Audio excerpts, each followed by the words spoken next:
America ಅಧ್ಯಕ್ಷ Donald Trump ಅವರ ಮೇಲೆ ಇರಾನ್ ಮತ್ತೊಮ್ಮೆ ಹತ್ಯೆಯ ಸಂಚು ರೂಪಿಸುತ್ತಿದೆ ಎಂಬ ಆತಂಕಕಾರಿ ಮಾಹಿತಿಯನ್ನು ಇಸ್ರೇಲ್ ಗುಪ್ತಚರ ಸಂಸ್ಥೆಗಳು ಅಮೆರಿಕದೊಂದಿಗೆ ಹಂಚಿಕೊಂಡಿವೆ. ಪಶ್ಚಿಮ ಏಷ್ಯಾದಲ್ಲಿ ಈಗಾಗಲೇ ಯುದ್ಧದ ವಾತಾವರಣ ನಿರ್ಮಾಣವಾಗಿರುವ ಬೆನ್ನಲ್ಲೇ ಈ ಬೆಳವಣಿಗೆಯು ಜಾಗತಿಕ ವಲಯದಲ್ಲಿ ಸಂಚಲನ ಮೂಡಿಸಿದೆ.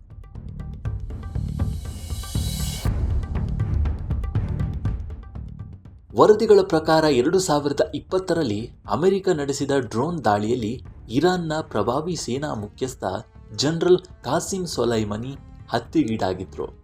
ಟ್ರಂಪ್ ಅವರ ಮೊದಲ ಅವಧಿಯಲ್ಲಿ ನಡೆದ ಈ ಹತ್ಯೆಗೆ ಸೇಡು ತೀರಿಸಿಕೊಳ್ಳುವುದಾಗಿ ಇರಾನ್ ಅಂದಿನಿಂದಲೂ ಪಣ ತೊಟ್ಟಿದೆ.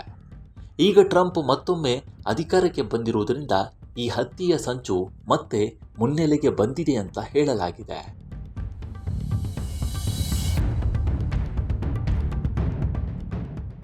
ಇಸ್ರೇಲ್ ನೀಡಿರುವ ಈ ಗುಪ್ತಚರ ಮಾಹಿತಿಯನ್ನ ಅಮೆರಿಕದ ಭದ್ರತಾ ಸಂಸ್ಥೆಗಳು ಅತ್ಯಂತ ಗಂಭೀರವಾಗಿ ಪರಿಗಣಿಸಿವೆ ಎಂದು ವಾಲ್ ಸ್ಟ್ರೀಟ್ ಜರ್ನಲ್ ವರದಿ ಮಾಡಿದೆ.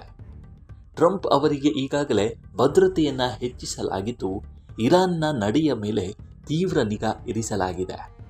ಈ ಬಗ್ಗೆ ಪ್ರತಿಕ್ರಿಯಿಸಿರುವ ಟ್ರಂಪ್, ನಾನು ಇರಾನ್ನ ಹಿಟ್ ಲಿಸ್ಟ್ನಲ್ಲಿ ಮೊದಲ ಸ್ಥಾನದಲ್ಲಿದ್ದೇನೆ ಅಂತ ಸಾರ್ವಜನಿಕವಾಗಿಯೇ ಹೇಳಿಕೊಂಡಿದ್ದಾರೆ ಎಂದು NDTV ವರದಿ ಮಾಡಿದೆ.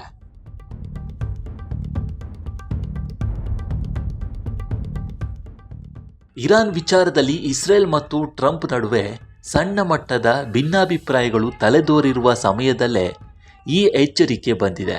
ಇಸ್ರೇಲ್ ಪ್ರಧಾನಿ ಬೆಂಜಮಿನ್ ನೆತಾನ್ಯಾಹು ಇರಾನ್ ಮೇಲೆ ನಿರಂತರ ಮಿಲಿಟರಿ ದಾಳಿಯ ಪರವಾಗಿದ್ದರೆ, ಟ್ರಂಪ್ ಇತ್ತೀಚೆಗೆ ಪರಿಸ್ಥಿತಿಯನ್ನ ತಿಳಿಗೊಳಿಸುವ ಬಗ್ಗೆ ಒಲವು ತೋರುತ್ತಿದ್ದಾರೆ ಎನ್ನಲಾಗಿದೆ.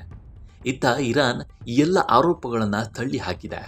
ಹತ್ಯೆಯ ಸಂಚಿನಲ್ಲಿ ತನ್ನ ಪಾತ್ರವಿಲ್ಲ ಎಂದು ಹೇಳಿರುವ ಇರಾನ್, ಸೊಲೈಮಾನಿ ಹತ್ಯೆಯ ವಿಚಾರದಲ್ಲಿ ಟ್ರಂಪ್ ಅವರನ್ನ ಕಾನೂನಿನ ಚೌಕಟ್ಟಿನಲ್ಲಿ ವಿಚಾರಣೆಗೆ ಒಳಪಡಿಸಬೇಕು ಎಂದು ಆಗ್ರಹಿಸುತ್ತಿದೆ.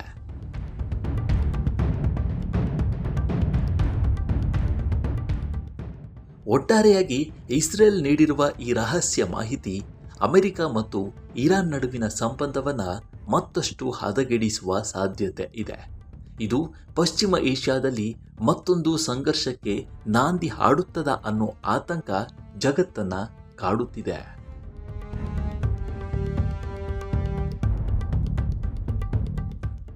ಒಂದು ಕಡೆ ಈಗಷ್ಟೇ ಯುದ್ಧ ಮುಗಿದಿದೆ ಅಂತ ಹೇಳಲಾಗ್ತಾ ಇದ್ರು, ಇನ್ನೂ ಯುದ್ಧ ಮುಗಿದಿಲ್ಲ, ಬಾಕಿ ಇದೆ ಅನ್ನುವಂತಹ ವಾತಾವರಣ ನಿರ್ಮಾಣವಾಗ್ತಾ ಇದೆ. ಈ ಬಗ್ಗೆ ನಿಮ್ಮ ಅಭಿಪ್ರಾಯ ಏನು ಅನ್ನೋದನ್ನ ಕಾಮೆಂಟ್ ಮೂಲಕ ತಿಳಿಸಿ. ಮುಂದಿನ ವಿಡಿಯೋದಲ್ಲಿ ಸಿಗೋಣ. ನಮಸ್ಕಾರ.